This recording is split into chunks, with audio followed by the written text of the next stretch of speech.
함께 목록한 말씀을 중심으로 함께 나눌 오늘의 말씀 제목은 열매를 거두는 복음 전도, 이런 제목으로 함께 말씀을 나누려고 합니다. 지난주에 앞부분의 말씀을 보면서 안디옥 교회에서 하나님의 뜻을 따라 기도하고 선교사를 세워서 파송하는 그러한 일이 있었습니다. 그래서 파송된 바나바와 사울 두 사람은 이제 복음을 들고 이렇게 이방 선교를 위해서 나아가는 그러한 걸음을 하고 있습니다. 그동안도 예루살렘에서 시작한 복음이 온 유대와 사마리아 그리고 이방의 곳곳에 전파되는 일이 있었지만 오늘 23장 4절 이하의 상황부터 본격적인 이방 전도의 문이 열렸고 본격적인 이방 전도의 활동이 시작되었다. 그래서 세계 선교가 이루어졌다라고 그렇게 볼 수가 있습니다.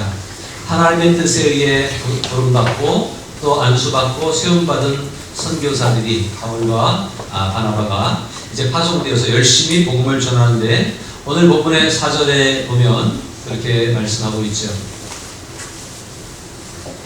두 사람이 성령의 보내심을 받아 실루기아에 내려가 거기서 배 타고 구브로에 가서 그리고 5절에는 살라미에 이르러 하나님 말씀을 유대인의 여러 회당에 전할세 요한을 수레몬으로 두었더라고 말씀하고 있습니다.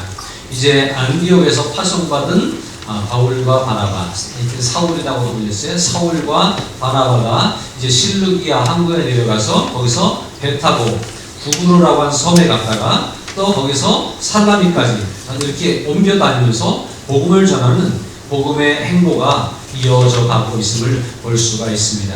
선교사로 파송받는다고 하는 것, 또 이 땅을 살아가면서 복음 전도자로 살아간다고 하는 것, 그것은 하나님의 명령이고 그리고 하나님의 뜻을 이루는 중요한 일들이기에 이 일에 우리는 순종하고 바울과 바나바처럼 따라가야 될 줄로 믿습니다. 사울과 바나바, 바울과 바나바는 이제 이방 선교를 위해서 안디옥에서 파송받은 선교사이지만 어쩌면 저와 여러분들은 모두가 다 어쩌면 우리 가정을 위해서 파송된 가정 선교사일 수도 있고 직장을 위해서 파송된 직장 선교사일 수도 있고 지역사회를 위해서 파송된 지역 선교사일 수도 있습니다. 꼭 어디 캄보디아에 가고 필리핀에 가고 그런 선교사님들만 선교사가 아니라 우리는 모두 다 복음의 사명을 맡은 복음 전도자요 선교사라고 하는 사실을 가지고 우리는 복음에 충실한 삶을 살아가야 될 줄로 믿습니다. 그래서 이런 사람들의 삶은 어떻게 살아가야 되느냐? 오늘 이 두 사람이 어떻게 갔느냐? 복음을 가지고 나갈 때 성령의 보내심을 따라서 갔다라고 하는 거예요. 그래서 우리가 살아가는 삶의 자리가 우리의 삶을 위해서도 성령의 인도하심을 받아야 되겠지만 하나님의 복음을 전하는 귀한 직무를 감당하기 위해서 성령의 인도하심이 필히 있어야 된다라고 하는 사실을 꼭 기억해야 됩니다. 그래서 성령 충만함으로 살아가시기 바랍니다. 성령의 인도하심, 지시하심을 따라 살아갈 수 있길 바랍니다. 그러려면 어떻게 해야 되냐? 늘 기도해야 돼요. 하나님 내게 임해 주세요. 하나님 내게 말씀해 주세요. 하나님 내 삶을 인도해 주시고 만남을 연결해 주세요. 하나님의 역사가 일어날 수 있도록 내 삶 속에서 하나님이 간섭해 주세요. 그러면서 늘 기도할 때 성령님이 그 음성을 들으시고 우리의 기도를 들으시고 우리에게 임재해 주시고 우리의 삶을 운행하셔서 우리의 삶을 인도해 주시고 이끌어 주셔서 하나님의 복음에 합당한 삶을 살아가도록 그렇게 인도해 주실 줄로 믿습니다. 그래서 이 성령의 보내심을 받고 성령의 보내심에 순종했던 선교사의 모습처럼 오늘 우리들의 삶이 성령에 순종할 수 있는 삶이 될 수 있길 바랍니다. 그리고 무엇보다도 복음을 위해 출발하는 걸음이었고 복음을 전하기 위해서 살아가는 이 두 선교사의 삶은 뭘 가지고 갔어요? 돈을 가지고 가거나 아니면 어떤 재능을 가지고 간 것이 아니라 무엇을 가지고 갔냐? 하나님의 말씀을 가지고 가서 그 하나님의 말씀을 전달하는 사람들이었다고 하는 거예요. 그렇다고 한다면 오늘 복음 앞에 서 있는 저와 여러분들도 하나님의 복음을 맡은 자로서 복음이 우리 안에 충만히 임할 수 있도록 성령의 충만함과 더불어 하나님 말씀이 충만히 임할 수 있도록 해야 되는 거예요. 그래서 하나님 말씀이 우리 가운데 임하게 하기 위해서 말씀을 듣는 일에 관심을 가지시기 바랍니다. 이렇게 말씀을 듣는 시간에는 눈을 감고 묵상하는 게 아니라 눈을 똑바로 뜨고 쳐다보고 그리고 말씀과 소통할 수 있도록 해야 돼요. 그 말씀이 내게 주신 말씀이구나. 그러면서 말씀을 들어야 돼요. 그리고 들은 말씀을 집에 가서 묵상할 때 눈을 감고 묵상하셔도 괜찮아요. 그리고 날마다 말씀을 펴고 말씀을 묵상하고 지난 다니엘 기도를 경험하면서 말씀 암송도 참 중요하구나 그런 생각을 했어요. 내년부터는 여러분 우리가 암송할 말씀, 묵상할 말씀, 읽을 말씀 주보에다 제가 이렇게 실으려고 작정을 했습니다. 옛날에 우리가 했었거든요 사실은. 그래서 말씀을 가까이 하고 말씀을 담아놔야 말씀이 나갈 수 있다는 거예요. 예수 그리스도에 대한 생각이 여기 가득 차 있어야 그것이 전달될 수 있다는 거예요. 그래서 우리가 성령의 보내심을 따라 하나님 말씀을 가지고 나가 전달할 수 있는 그런 삶을 충실하게 살아갈 수 있는 전도자로 살아가기를 주님의 이름으로 부탁을 드립니다. 그럼 이렇게 전도자로 살아가는데 기왕이면 열매 맺고 아름다운 결실을 맺는 전도자로 살아가야 되겠는데 오늘 본문에 나오는 저는 세 사람의 모습들을 보면서 다른 이름도 있습니다만 세 사람을 통해서 우리의 자세가 어떠해야 되는지 어떻게 우리가 대응해야 되는지 어떤 결과를 기대할 수 있는지 하는 것들을 보게 되는데 첫 번째로 우리가 여기서 만날 사람은 누구냐면 사울이라고 하는 사람이에요.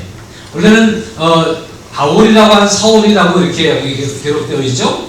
구절에 보면 바울이라고 하는 사울이 성령에 충만하여 그를 주목하였다 이렇게 얘기하고 있는데 이 바울이라고 하는 사울 우리는 오늘 사울이라고 하는 것보다 바울이라고 하는 이름이 더 익숙합니다. 왜 그러냐면 사울이라고 하는 이름을 쓰다가 가울이라고 하는 이름을 나중에 계속 썼기 때문에 그래요. 나중에 이름을 더 기억하는 거예요.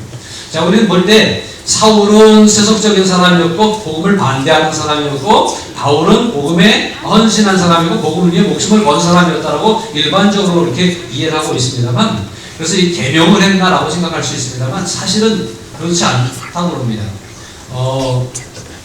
예수님을 만난 이후에 사울이 바울로 계명을 하고 따라간 것이 아니보다는 사울이라고 하는 이름은 유대식 이름이에요. 바울은 유대인이죠.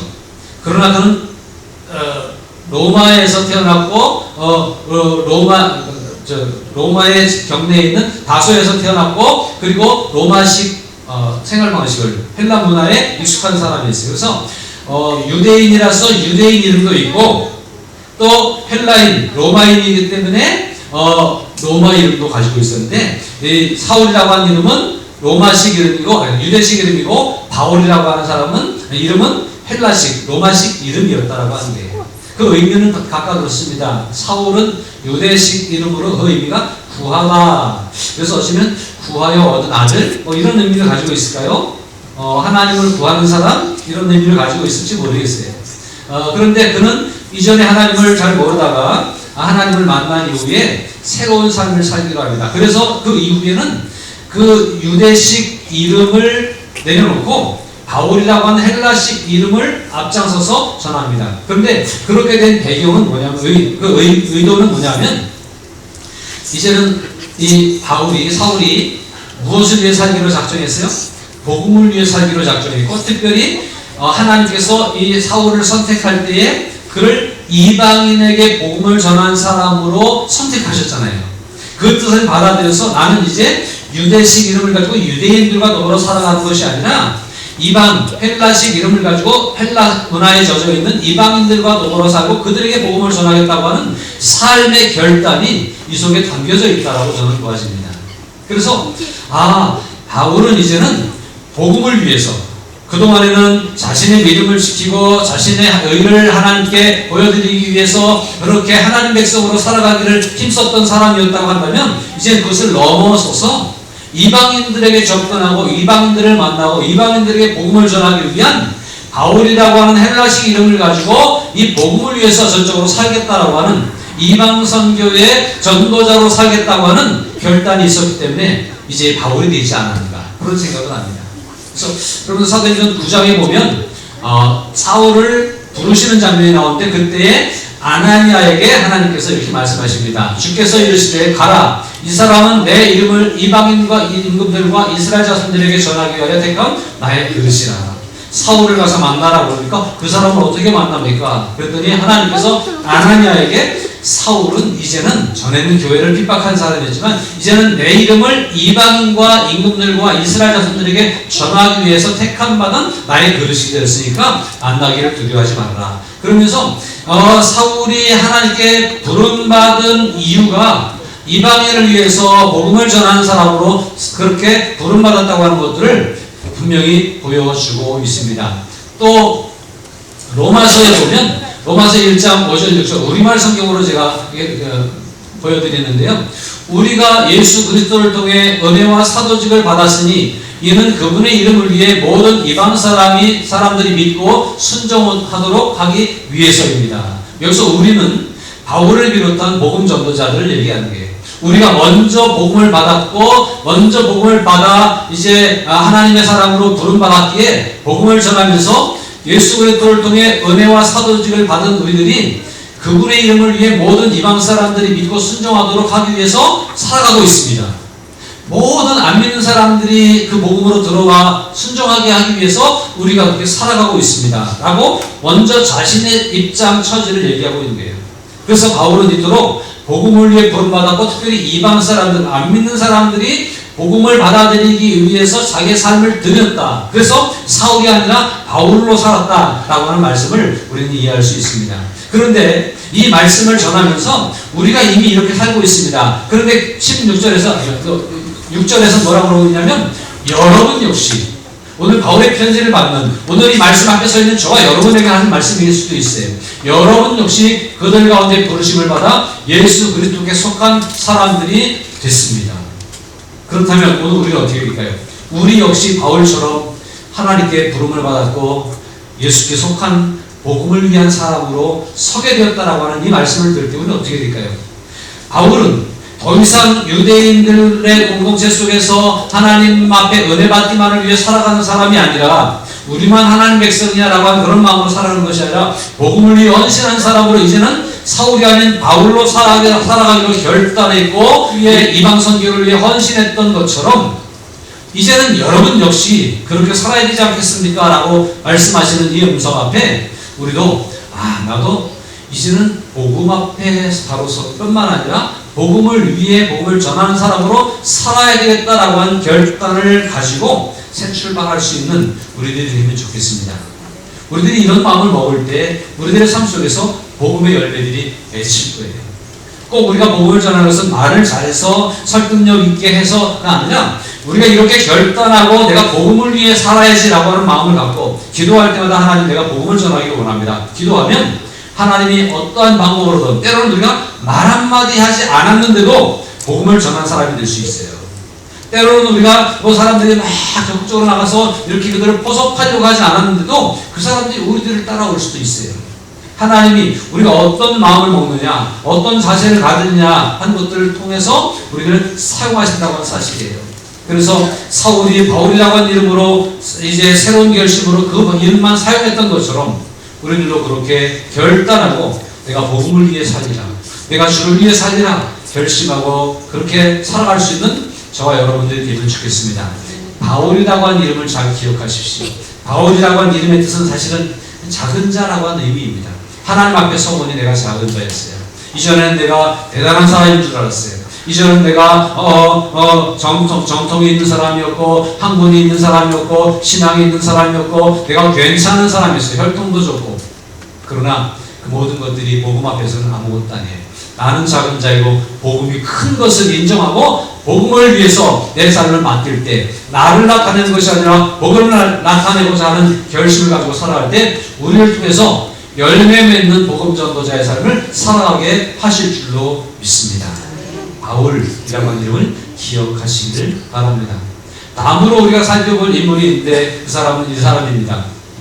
6절에 온 섬 가운데로 지나서 바보에 이르러 바에수라는 유대인 거짓 선지자 마술사를 만나니 바보라고 하는 지역에서 누구를 만나느냐? 바예수라고 하는 사람을 만납니다. 바예수는 유대인들의 이름 속에 앞에 바자가 붙은 것은 아버지 아들 그런 의미를 가지고 있어요. 그러니까 아버지 이름이 예수 또는 여호수아 이사야 이 의미가 같아요. 아들이었어요. 근데 이 사람은 그 이름에 걸맞지 않게 이름에 걸맞지 않게 어떤 일을 하고 있었어요? 유대인이면서 거짓 선지자 노릇을 하고 있었고 뭐 하고 있었어요? 마술사, 주술을 하는 사람이었어요. 유대인들에게 이런 것들을 하는 것이 허용이 됩니까? 아니죠. 유대인은 사실은 율법에 의해서 다른 것들을 따르면 안 되는 거예요. 마술을 한다, 그걸 배격해야 되고 그들을 끊어야 돼요. 근데 이 사람은 바예수는 마술을 하는 사람이 있어요. 그러니까 세상과 타협하고 어떤 세상에 편승해서 그것이 돈벌이가 됐었을지 모르겠어요. 또는 그것이 사람들에게 인정받고 명예로운 어떤 일이었는지 모르겠어요. 이방 땅에서 얼마든지 그럴 수 있죠. 그런데 그렇게 살아가는 사람이었어요. 그런데 이 사람이 바울을 만나서 어떻게 하는지 아세요? 8절에 보니까 이 마술사 엘루마는 또 다른 이름은 엘루마였어요. 이 이름은 어떤 의미가 있어요? 마술사라고 하는 이름을 가지고 엘루마라고 하는 마술사의 어떤 그 대표적인 이름을 가지고 있었던 거예요. 엘루마는 어떻게 했어요?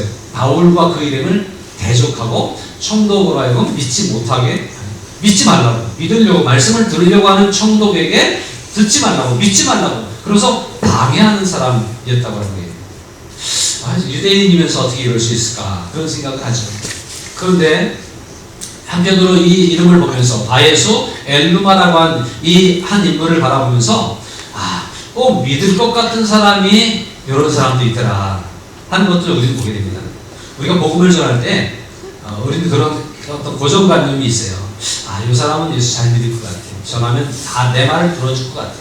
근데 이 사람은 안 들어줄 것 같아. 그런 것들이 있죠. 그래서 누구한테 먼저 가죠? 들어줄 것 같은 사람한테 먼저 가요. 그게 이제 우리가 복음 전도의 어떤 방법이기도 해요. 바울도 복음을 전할 때 다니면서 이방 선교를 하면서 가는 곳마다 그 지역에서 어디를 찾아갔어요? 회당을 찾아가고 유대인들을 먼저 만나고 그들이 하나님을 아니까 하나님의 뜻은 예수님을 통해서 성취된다라고 하는 것을 알려주기 위해서 회당을 찾아갔거든요. 그것이 복음을 전하는 지혜예요. 그래서 먼저 들을 것 같은 사람, 꼭 내 말을 믿어줄 것 같은 사람을 만나서 그들의 복음을 전하는 것이 중요하지만 그러나 때로는 꼭 들어줄 것 같은 그 사람이 이런 사람일 수도 있다는 사실이에요. 어쩜 저 사람이 그래? 다시 봤어? 그럴 만큼 내 말을 안 들어주는 사람이 있을 수도 있습니다. 더군다나 겉으로 볼 때는 이 사람이 괜찮은데 속을 보니까 속에 사탄이 들어가 있고 속에 복음을 반대하는 그런 생각들이 들어가 있는 그런 사람들도 있을 수 있다는 거예요.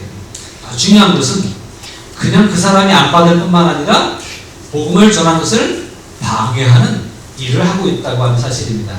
엘루마는 그들을 대적하여 청독으로 믿지 못하게, 바울이 열심히 복음을 전합니다. 그런데 쫓아다니면서 저 소리 듣지 말라고, 저 소리 믿지 말라고, 저거 이단이라고, 그래서 계속 방해하는 이런 인물들을 만나실 때 어떻게 될까요? 우리가 복음을 전하는데 누가 와서 막 뭐라 그래?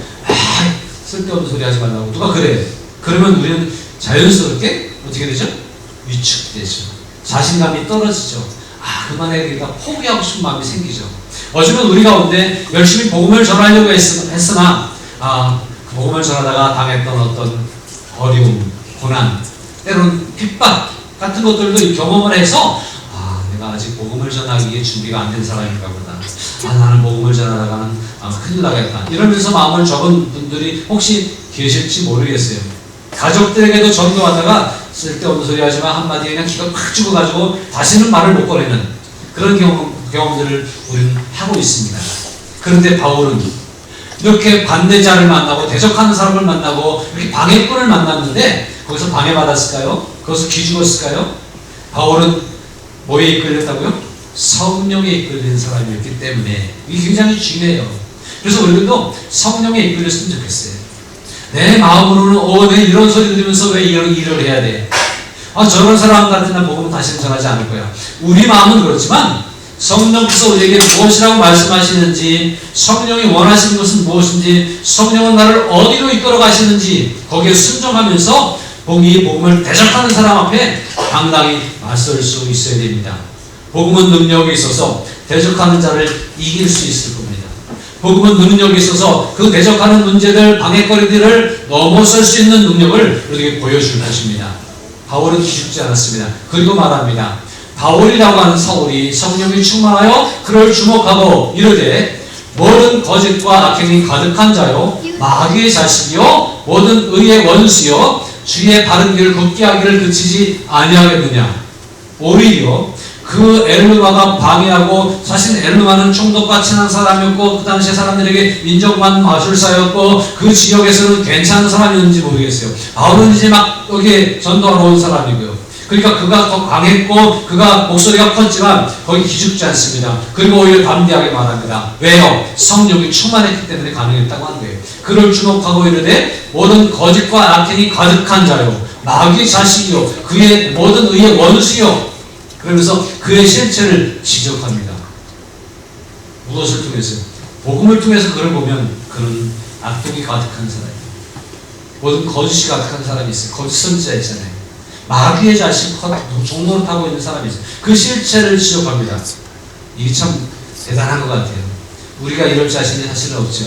그러나 성령의 이끄신 대로 순종하면서 뭐 이렇게 강력하게 못하더라도 그러면 안 돼라고라도 말할 수 있어야 돼요. 예? 그뿐만 아니라 주의 바른 길을 굳게 하기를 그치지 아니하겠느냐라고 담대히 선포하는 바울의 모습은 어떤 방해를 만나도 어떤 장애물을 경험해도 기죽지 않는 담대함을 보여주고 있습니다. 왜 그랬냐? 성령이 충만했기 때문에 가능했다라고 하는 사실이에요. 반대를 만나도 성령이 이끌 수 있는 저와 여러분들에게 바랍니다. 이렇게 강력하게 선포하는 바울의 목소리, 이것이 바울이 말하는 것이 아니라 누가 말씀하신 게 성령이 말씀하신 것이었고 그 선포 속에 하나님이 역사하셔서 11절에서는 보라 이제 주의 손이 내 위에 있으니 내가 맹인에 대해 얼마 동안 해를 보지 못하리라. 너 맹인될 것이다 라고 선포합니다. 그랬더니 즉시 안개 어둠이 그를 덮어 인도할 사람을 두루 구하는지라. 그는 그 속에 그 지역에서 기득권을 가지고 있는 사람이 있습니다.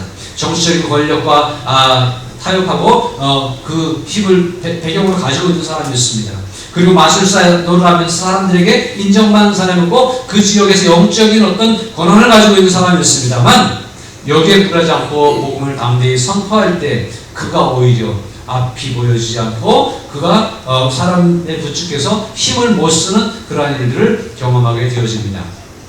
저는 이 엘르마라고 한 사람의 모습을 보면서 아무리 약한 사람이라 할지라도 아무리 큰 어떠한 문제라 할지라도 복음을 가로막을 수는 없구나 라고 하는 생각을 깨닫게 되어집니다. 여러분 복음은요 2000년의 역사 속에 계속 핍박을 받았고 계속 어려움을 경험했지만 그러나 복음은 끊임없이 전달되고 끊임없이 선포되었고 끊임없이 열매를 맺어왔습니다. 오늘 저와 여러분에게까지 복음이 온 것은 굴하지 않고 문제를 만나도 그 문제에 굴하지 않고 핍박을 당해도 핍박에 꺾이지 않고 계속해서 전달되었기 때문에 이 복음이 저와 여러분에게 와서 우리를 영적으로 자유롭게 해주었던 겁니다. 복음은 살아있습니다. 복음은 능력이 있습니다. 방해를 만나도 어떤 장애물이 있어도 그것을 넘어설 수 있는 능력이 있음을 믿으시길 바랍니다.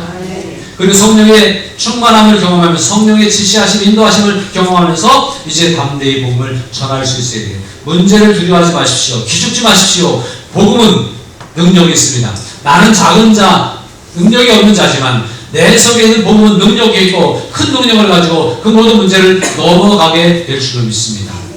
그러므로 담대히 전할 수 있는 저와 여러분들이 될 수 있길 바랍니다.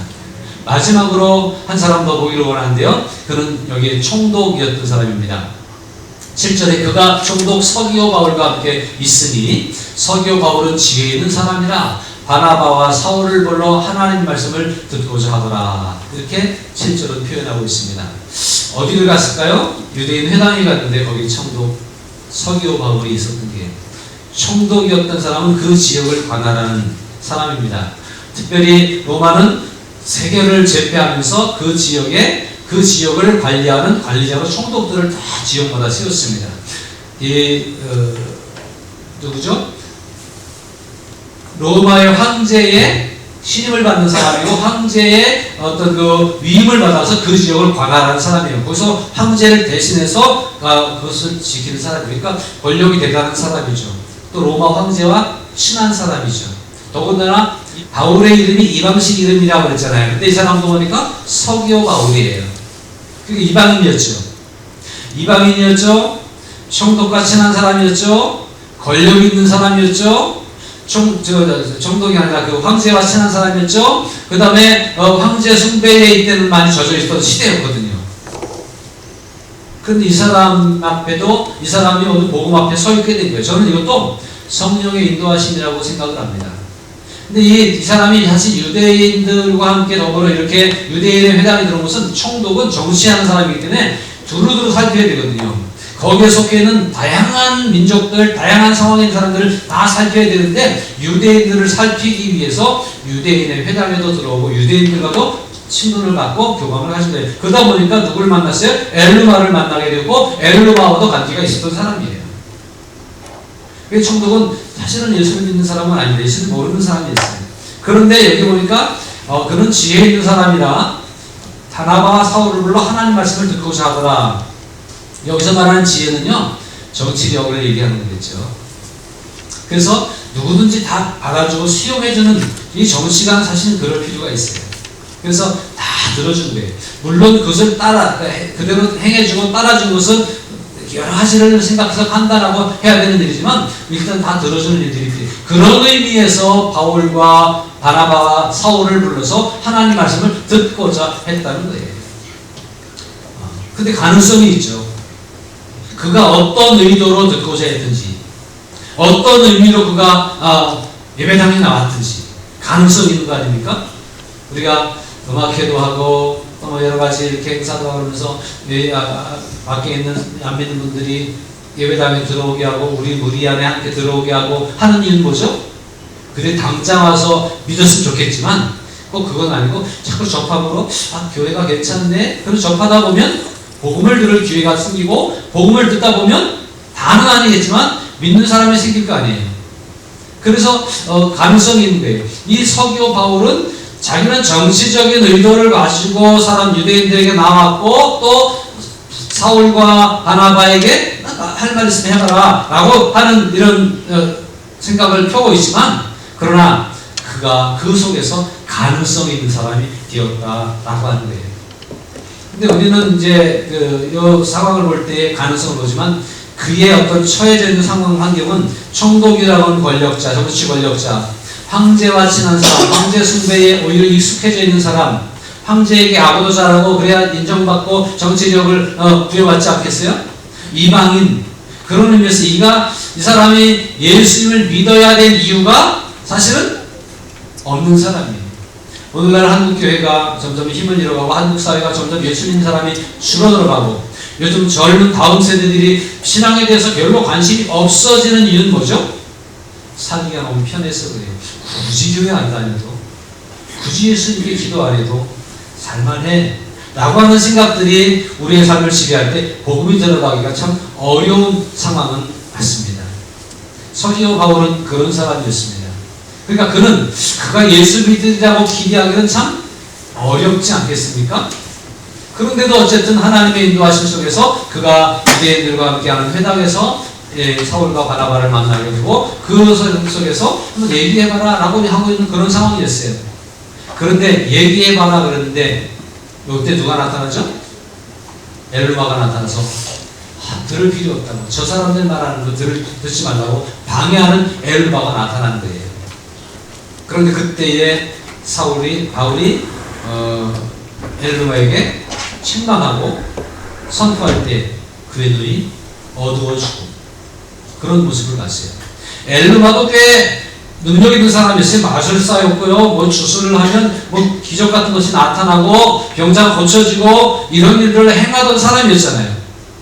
그런데 그가 꼼짝 못하는 모습을 보고 이 서기오 바울이 복음이 어떻게 역사하는 것들을 보게 되었을 때에 그렇게 것을 보고 뭐였다고요? 믿게 되었다고 하는 거예요. 자, 생각해 보세요. 서기오 바울은 예수 믿을 수 있는 상황이 아닌 사람이었어요. 예수 믿기가 어려운 환경에 있는 사람이었고 굳이 예수를 안 믿어도 될 것 같은 사람이었어요. 그런데 그 사람이 예수를 믿는 일이 벌어졌다고 하는 거예요. 우리는 이런 것들을 기적이라고 그래요. 오늘 우리 주변에 있는 사람들이 예수님에 대해서 별로 호감을 갖지 않고 있는 사람들이 많아요. 복음에 대해서 별로 그렇게 담당치 않게 생각하는 사람들이 많아요. 또 나보다 더 말을 잘하고 나보다 더 언변이 있어가지고 내가 복음을 전하다가 오히려 그들에게 전도를 당하는 그런 일들도 있어요. 그러나 그들이 예수 안 믿을 것 같지만, 그들이 복음을 거부할 것 같지만, 하나님의 역사 속에서 그런 사람들도 복음을 받게 하신다라고 하는 사실이에요. 여러분 주변에 도저히 감당할 수 없을 것 같은 사람이 있습니까? 모르는 일이에요. 하나님이 함께 하시면 그 사람이 서기오 바울처럼 변화되는 일들이, 예수 믿는 일들이 일어나게 될 줄로 믿습니다. 두려워하지 마십시오. 이 사람은 안 믿을 사람, 저 사람한테 못 가, 난 말 못해, 이런 사람들이 있지만 그 사람들과 하나님은 움직이실 수 있다. 왜냐하면 나는 작은 자지만 복음이 능력이 있기 때문에 그렇습니다. 복음은 방해거리를 넘어섭니다. 복음은 이 엘르마 같은 그 마술사의 영적인 다른 권위를 가지고 있는 사람을 넘어섭니다. 그리고 복음은 스스로 역사를 이루십니다. 우리가 하는 게 아니에요. 우리는 복음을 전달하기만 하는 거예요. 우리는 복음에 대한 열정을 가지고 기도하면서 나아가기만 하면 되는 거예요. 그러면 역사는 누가 하세요? 하나님이 이루시고 복음이 능력이 있기 때문에, 하나님 말씀은 살아있고 능력이 있다고 그렇게 말씀하고 있지 않습니까? 복음은 살아있는 그런 생명의 복음이기 때문에 전달될 것이고, 그 다음에 사람들을 움직일 것이고, 그래서 역사할 것입니다. 두려워하지 마십시오. 로마서 1장 16절 17절에 보니까 또 이렇게 말합니다. 내가 복음을 부끄러워하지 아니하노니. 바울은 복음을 전하면서 많은 어려움을 당했습니다. 복음을 전하면서 많은 무시를 당했습니다. 그러나 나는 혹시 무시를 당할지 몰라지만, 나는 혹시 고난을 당할지 모르지만, 결코 복음은 부끄러운 것이 아니라고 하는 믿음의 확신을 가지고 복음을 전할 때 열매를 맺을 수 있었습니다. 이 복음은 모든 믿는 자에게 구원을 주시는 하나님의 능력이기 때문에, 이 복음이 구원의 능력이기 때문에, 이 능력을 믿기 때문에 이 복음을 부끄러워하지 않고 전했다는 거예요.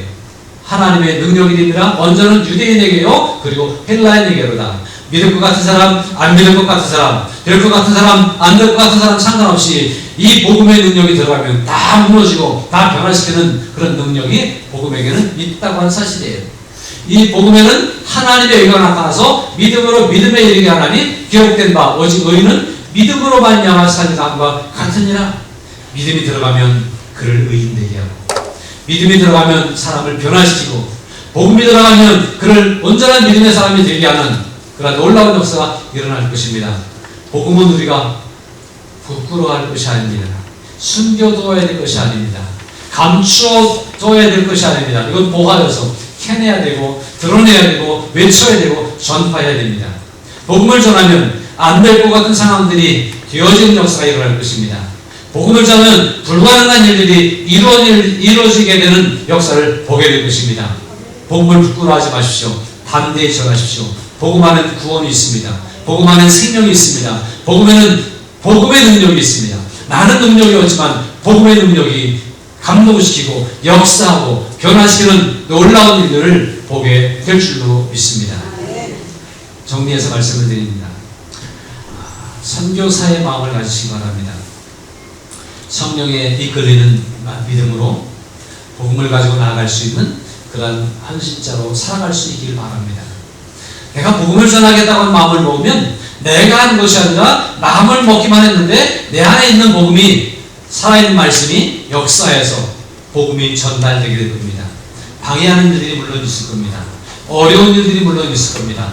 그러나 복음은 내가 어려워하지만 복음은 그걸 어려워하지 않습니다. 그것을 넘어가는 능력을 가지고 있습니다.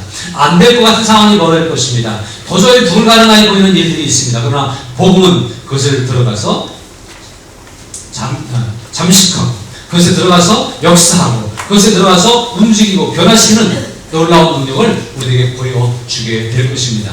그러므로 이 능력을 믿고 이 바울이라고 하는 이름을 기억하고, 엘루마라고 하는 사람이 있다고 하는 것도 기억하고, 서기오 바울 같은 사람도 변화됐다고 하는 것들을 기억하면서 우리가 어떤 자세로 복음에 임해야 되고 복음 전달자로 쓰임받아야 될까를 다짐한다고 한다면, 이 사울에게 임했던 하나님의 역사가 오늘 저와 여러분에게도 임하게 될 것이고, 우리 교회를 통해서 여러분을 통해서 하나님의 복음이 전파되는 것들을 보게 하실 줄로 믿습니다. 전도자가 되기를 위해 결단하고 기도하는 저와 여러분들이 되었으면 좋겠습니다. 열매를 거둘 수 있는 복음 전도자가 될 수 있기를 주님의 이름으로 부탁을 드립니다. 기도하겠습니다.